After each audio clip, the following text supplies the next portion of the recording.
Hello, I'm Chanel and today we are doing Libra season decks. So Libra season in regards to, according to Western astrology, Libra season is from the 22nd of September to the 21st of October. They are a cardinal sign, so they can be quite creative and dynamic. Their symbols are the scales. So Librans have a sense of fairness and balance. They're quite impartial in that way. Their element is air. So they are excellent communicators and incredibly diplomatic. So they're very well suited to being peacekeepers and mediators. Their planet is Venus. So the planet ruled by Aphrodite, the goddess of love, art, beauty, also of harmony. Their tarot card is the Justice card. So once again, a lot of emphasis on equality and honesty with Librans. They are in the 7th house. So the 7th house is responsible for close partnerships, marriage, and legal contracts. Their colors are any pastels, but especially pinks and purples. It is a masculine sign, and that means that they're pretty good at initiating things. The archetypes for Librans are the lover, the artist, and the peacemaker. Their phrase is I relate, so they are quite empathetic and soft-hearted. Some famous Librans are Jimin or Yimin from BTS, Donald Glover, and Hugh Jackman. The women are Bella Hadid, Dakota Johnson, and Susan Sarandon. A song for Libra season is We Fell in Love in October by Girl in Red. So as usual, I am going to begin with a deck that I don't have, but that I think epitomizes Librans and Libra season quite well. And that is the Goddess of Love Tarot by Gabriella Herstick. It is a deck that is dedicated to empowering the users through a deeper relationship with the goddess of love and sex in all her manifestations. So whether that's Venus or Aphrodite for you. It is a deck all about love, being in the body and the flesh, honoring your temple, lust, rituals, devotional practices, the erotic, and it's got a beautiful color palette with a lot of reds and pinks and romantic imagery in it. Roses are quite prolific, and roses would be one of the flowers that I would associate with Libra. So I thought that was a great deck to epitomize Libra. So out of the ones in my collection, let me show you what I've got. So I'm starting off with the most Libra deck in my collection, and that is the Aphrodite Tarot. So the deity that is associated with the astrological sign of Libra. It has a beautiful soft pink palette. It is the most romantic, feminine, girly, pretty deck I own. So it's got that sweetheart-like quality to it. It's got beautiful classical art, and Librans are huge fans of art. The images of all of the people in this, they're all stunning, okay? They're all like gods and goddesses, basically, just a whole deck of beautiful people luxuriating in their surroundings. It's quite opulent and rather enchanting, which I think Librans definitely are. So this was my first choice for Libra season. And it is the Tarot of Aphrodite, which is an independent deck. This is the first edition, but there is also a second edition currently out.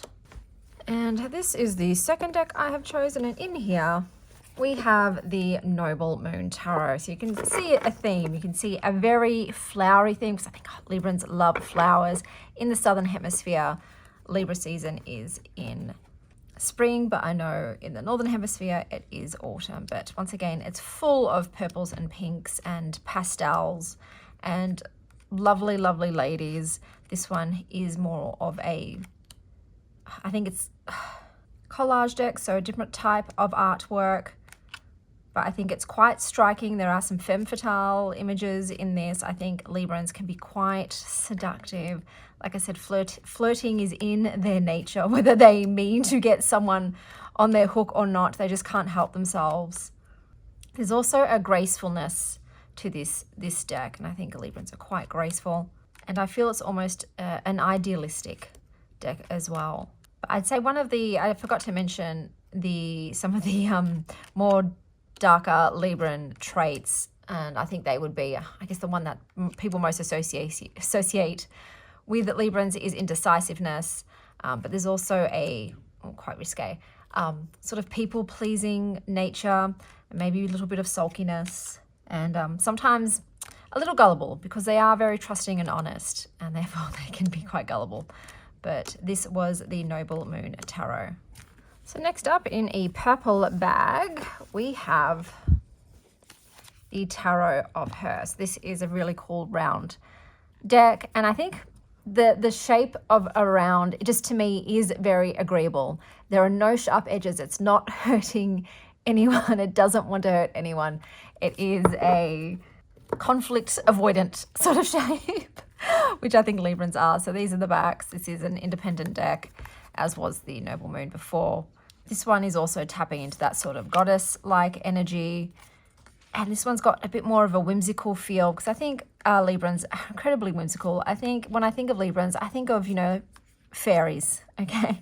Like pixies and sprites and nymphs. They have that beauty and that sultriness, but also at the same time that sense of magic and wonder and fun. They're like very carefree. For me, the energy of the deck is quite nurturing, and as Librans are very empathetic, they're the kind of people that really want to help you and that listen to you and are there for you, and I feel that from this deck. This deck also has quite a Persephone feel for me. It's part spring goddess, part autumnal underworld queen, and I think Librans do have that duality nature to them, because October and September are either in spring or autumn, depending on which side of the hemisphere you fall on. So this was my choice, Tarot of Her. And for my final pick, I wanted to do something a little bit different. I wanted to sort of tap into that paradoxical nature of Librans. So I've gone with the Aurora Tarot. So those are the backs. This is another indie deck.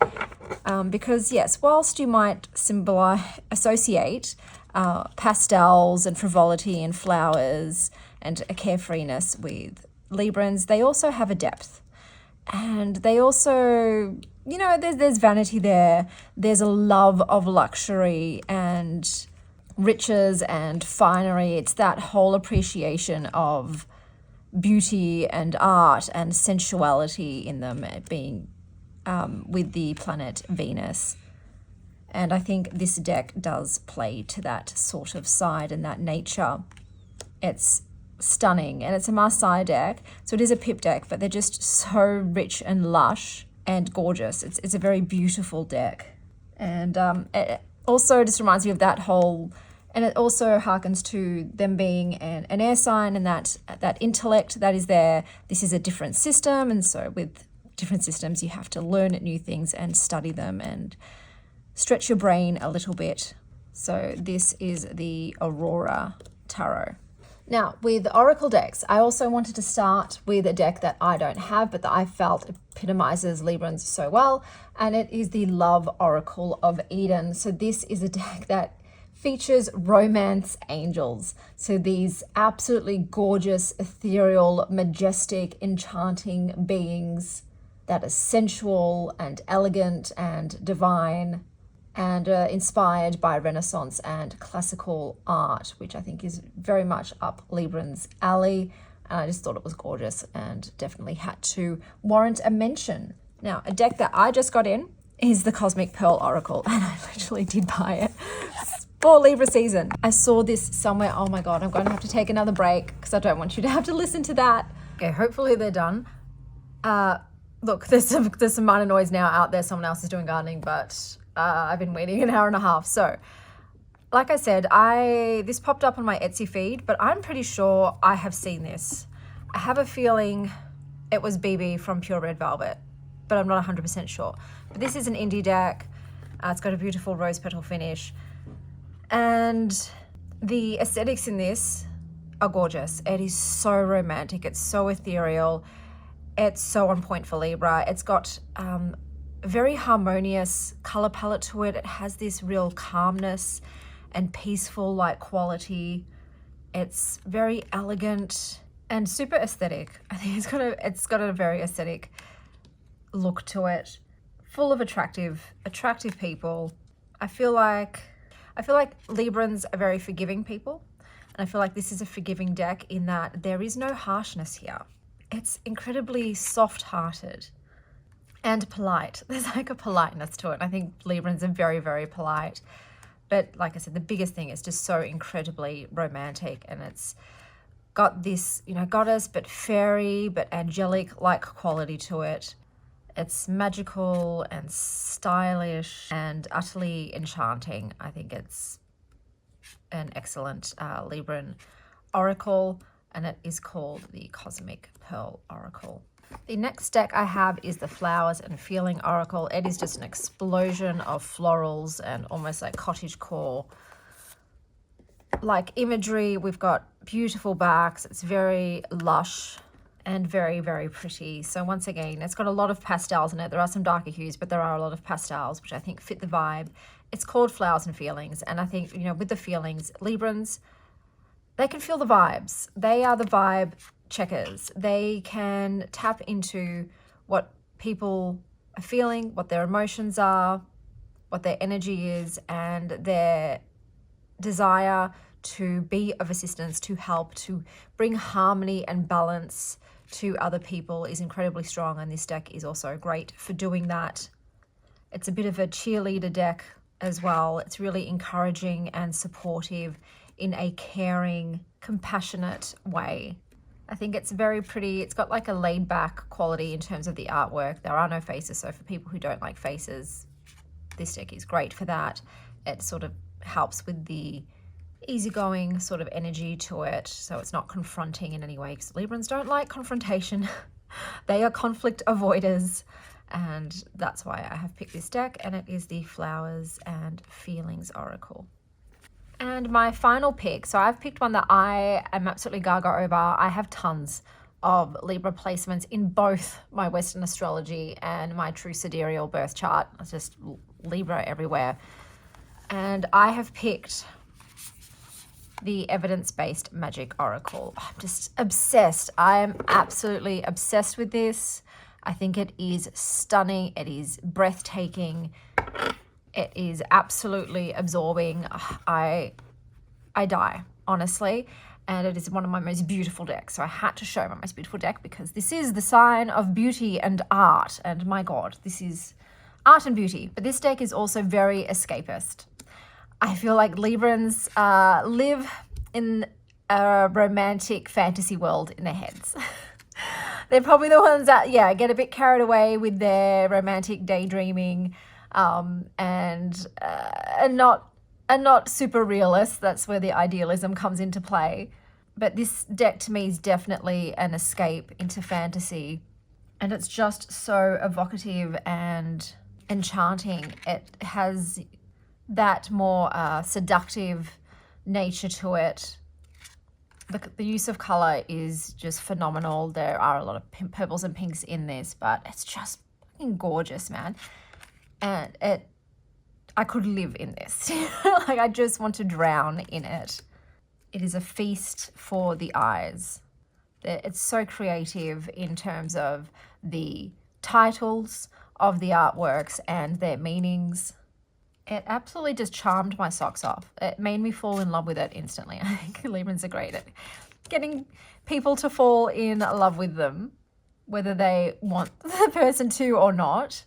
But there's just such an attention to detail. So some of the cards have the gold foiling. This is kintsugi. And Librans have an amazing attention to detail. They will remember all the little small things about you. And equally, they absolutely love when someone remembers the small details about them and pays attention and notices. But yeah, the sort of cyber fantasy aesthetics in this are just top notch. It's just a really like stylistic deck, and it's got the vibes. It's just got great vibes to it.